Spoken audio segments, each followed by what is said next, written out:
All right, round 2 of the Rochester Masters Invitational, 8-player tournament. Alice and I were the only players that scored a win in the first round, and we were paired round 2. I believe Alice is 12 years old and a women's international master. Very strong player. And I was playing the black pieces. We see d4, d5, c4, c6. So I'm starting out with the Slav. Knight c3, e6. This is called the triangle, and this comes right out of the ChessGoals Slav, Dynamic Slav repertoire. That's what I was trying to play, and there's a link in the description below if you're interested in looking into that course. Pawn to e3, and after e3, the recommendation in our course is to play pawn to f5, and the reason for this is this bishop on f1 usually does best on g2 against the Stonewall Dutch, but after white commits to e3, that really shows that the bishop is probably heading to d3, so that's when it can be effective to go right into the Stonewall Dutch. So that's why I'm playing f5 here. I turned on the eval bar so we can see Stonewall Dutch. White does have a stockfish advantage, but there are some nice plans for black, and it's not very easy to figure out how to convert that advantage to a win from the white side. Alice plays knight f3. This knight can head to e5 quite often, so the best move order I think is knight to d7. And after bishop to d3, I really like this move knight to h6. This knight often heads back to f7, which guards these two squares. Queen to c2. Now here there is something I didn't appreciate, and this is just because I don't play a lot of games yet in the Stonewall Dutch. I haven't been practicing my repertoire. I tell everyone play more games, make takeaways from your games. I need to take my own advice. I need to play more games and get used to the Stonewall, so I definitely learned some things here. I was afraid after bishop to d6 of c takes d, e takes d, and bishop takes f5, right? So I'm always thinking about that f5 pawn, and after c takes d, can we safely capture back with the e pawn? What I didn't appreciate is this actually doesn't work for white. After knight takes, queen takes, even though white is up one pawn, I can play knight to e5 here. And this is a big advantage for black. If the queen retreats, let's say queen to c2, knight takes f3 check, g takes, and castle. And look at this position. Both bishops are active for black. It's a bishop pair advantage. The rook hits f3. The queen's ready to jump out. White's already in big trouble here, and this is a stockfish advantage of 3 points. So note for myself in the future, be aware of that tactic. It's okay to drop the f-pawn, and this is only on move 7, so I definitely have a lot to work on with the Stonewall Dutch, but I really like knowing that bishop to d6 is an option. Now let's say white plays b3. We'll just show how this could continue.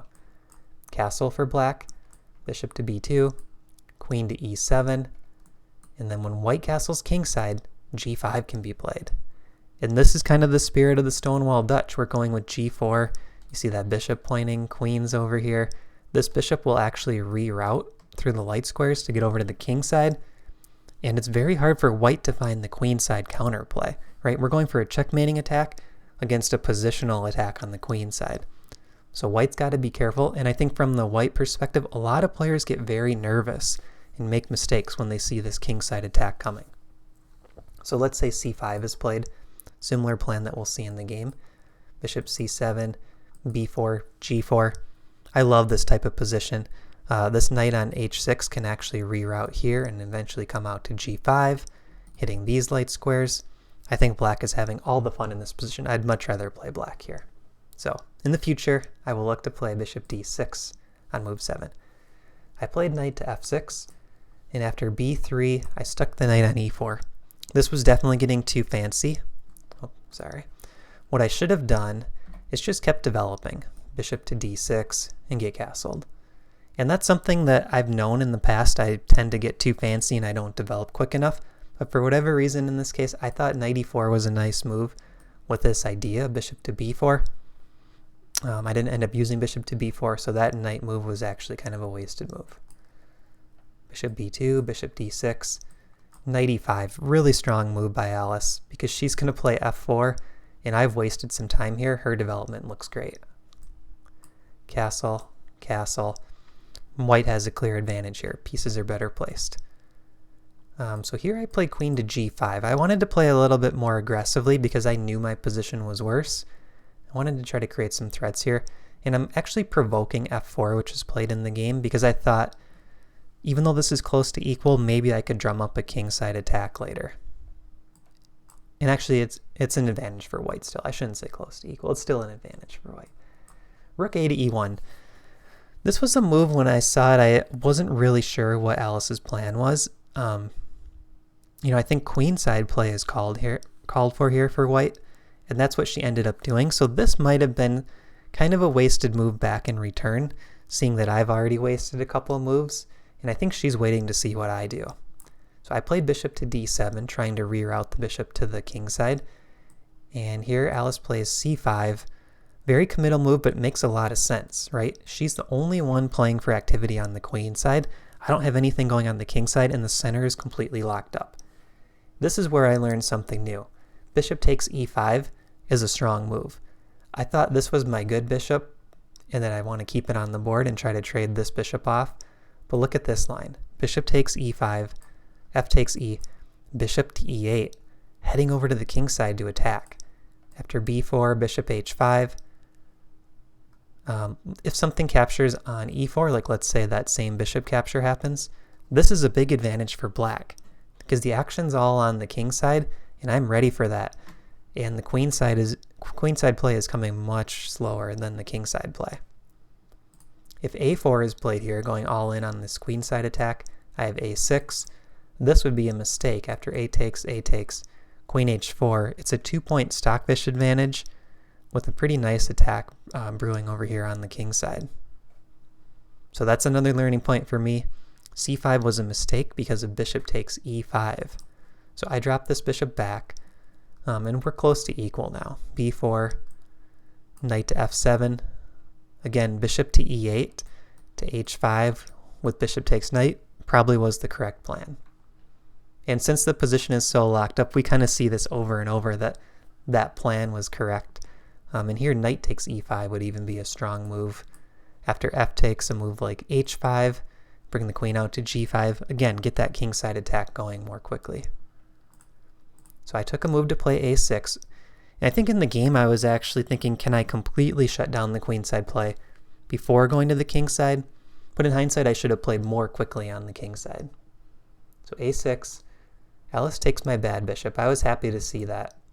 b5, we trade the a-pawns. And here I play bishop to a5, pinning the knight to the rook on e1, trying to trade off my... it's a good bishop now, but it's a bishop that's going to get trapped in. So that was my idea.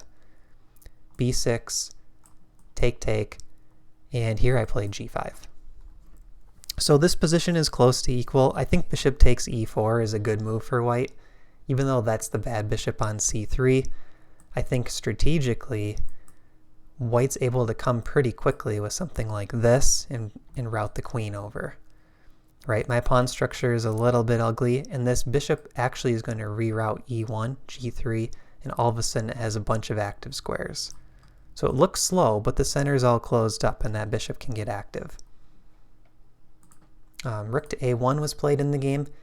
Here I played rook to a to b8, and this is actually a big mistake after bishop takes e4. So what I should have done here is played rook takes a1, and after rook takes a1 back, g takes f, e takes f, knight h6.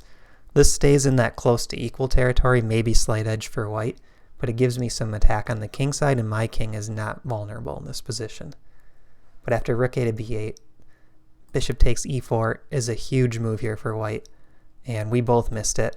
After f takes e, f takes g, knight takes, this queen can come over here, and black is actually in some pretty big trouble here. White's got h4 coming up, the e6 pawn is weak, and let's say rook takes f1, rook takes back, and rook e8 trying to hold everything. There's rook to f4, and then this bishop is coming into the game next. King h8, bishop e1, and we're looking at almost a 2-point advantage for white according to the engine. So rook a to b8 played. Definitely a mistake, maybe a blunder. Bishop to e1, that's definitely the right idea. Get that bishop around. Bishop takes e4 just worked better tactically. Pawn to g4. Bishop to b4. I'm not sure what the plan was here, but we were both right around 10 minutes at this point. So clocks are getting low. So here I decided to drop this knight back, not allowing this trade on e4. And after h3, I played knight to h8. The idea here is I wanted my knight on g6 guarding this square, preventing that bishop from coming back around later. Bishop e2. I played pawn to h5, so if h takes, I want to take back with the h-pawn. Rook a7, and here I actually felt like everything was defended with this b7 pawn. I wasn't sure how white could get any play going over here. Bishop to a6 only looks scary. I can meet it with queen to c8. Not a big deal.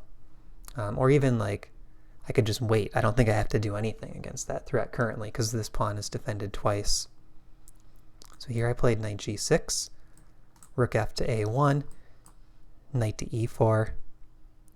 My knights are looking pretty nice. They can hop around these pawns, and I'm not sure how that dark square bishop gets into the game unless it comes back around through e1. H takes g, h takes g, bishop to d3. Now here in the game, I think because I felt I was worse all game, I had this mental state of a draw is okay at this point. You know, I knew the knights were probably a little bit better, but with low time on the clock, I felt like I was defending all game. For some reason in my mind, I was happy with a draw. But this is actually a critical moment. And the clocks were about 4 minutes to 2 minutes. I missed the move e5, and I've actually missed this before in a rapid game that I did a YouTube video on. Pawn to e5 is a very nice sacrifice in some positions, and this is one of them. It's opening up the rook on f8 if trades happen here. And let's say the d pawn takes. Now I can play g3. And this is actually some trouble for white. Let's say this king wants to escape. King f1, queen h7. If king e2, queen h5 check. And the problem is this knight is defending these squares. And if the bishop ever takes on e4, like let's say a bishop takes e4 here, f takes e, king e2, now there's knight takes e5, blowing open the position, and the rook is ready to come into f2. This is very close to a win for black, if not already winning. So after e5, let's say bishop takes e4, f takes e, d takes. This is pretty much transposing. g3, and the queen can come over through g4, h4, or h7, h2. And there's also this knight takes e5 idea in the air. So I completely missed this. This would have been the way to play for the advantage for sure. In the game, I played queen h7, and I was already feeling like this was heading towards a draw, and I was okay with that. Bishop takes e4, f takes g3, knight e7. Now I think only black can be better here, but after queen h2, I went for this queen trade. Queen takes h2, leading to a pretty quick draw. I think in hindsight, I should have tried to play on a little bit. Queen to g6. This is probably still a draw with best play. The engine is saying over a 1-pawn advantage for black, but when I play down the lines, it seems like white's holding in almost every position. So let's just say king f2 is played. I'll show an example line. King g7, trying to get my rook to the h-file. I could post my knight up on this strong outpost square. Guard b7 to bring my rook into the game. Bring my king up, drop the rook in. But at some point here, you start to realize that white king just moved all the way to the queen side, by the way. You start to realize it's very difficult to make any progress from here. You know, maybe I could try to sack the b pawn to get something going over here on the king side. But I really don't see anything that's forceful enough to claim that black has any advantage. I think this stockfish eval is just because this knight is so well placed compared to that bishop. But I don't think there's any way that black can force a win. It's just going back to this position, should I have played on a little bit more to see if white would maybe make a mistake. So I don't think there was really any downside to playing this out a little bit. But I traded queens, and then I was okay with all the trades after this. Trade rooks, king g7, I offered a draw, and Alice agreed. So I think this was a pretty good game for both sides. Definitely some good takeaways for both sides. For me, this move 30 e5 was one of them. I need to keep an eye on that idea. Remember that idea. And in the opening, I think I needed to definitely change up my plan, going all the way back to move 7 and start with bishop to d6. Being aware that c takes d is not a problem will definitely help me in future games and get me that setup that I want right out of the opening, instead of playing a worse position all middle game and feel like I'm fighting for equality. Alright, so that's game 2. I had 1.5 out of 2 points after this game, and 2 other players, Alice and Ashton, also had 1.5 out of 2. So stay tuned for the next video. Is going to be a recap of round 3 against another former Minnesota State champion. Thanks for watching. See you in the next video.